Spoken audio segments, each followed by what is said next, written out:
ang nakaraan. Good morning mga kaloidi. Ito na po yung part 2 ng ating pasasalamat. Magsimula po tayo sa pagpapark ko sa venue. Yan po ang Amantes Steaks and Ribs. Hanay po nila yung mga kabayo.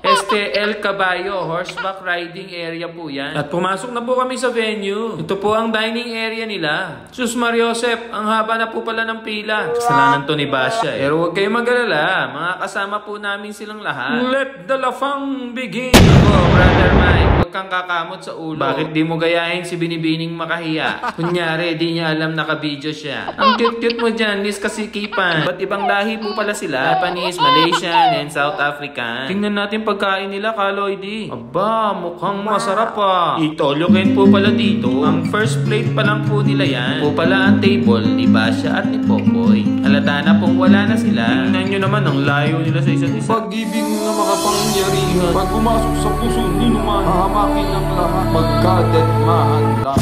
Buti pa ang table na to, walang deadmahan, pakaway-kaway pa. Nakita pala nila si Kaloidi. Charot. Ito ang pinagmamalaki ng Amantes Steaks and Ribs. Ang sinasabi nilang malambot at mouth-watering na roast beef. Talaga namang nakakatakam. Kaya't simulan na natin ng paglapang. Unahin muna natin ay salad upang di kumapit ang mga amad. Patay na naman ang diet natin ito. Ang laki ng spare ribs. Susunod! Tuloy po natin ito mga kaloidi sa part 3. Bye!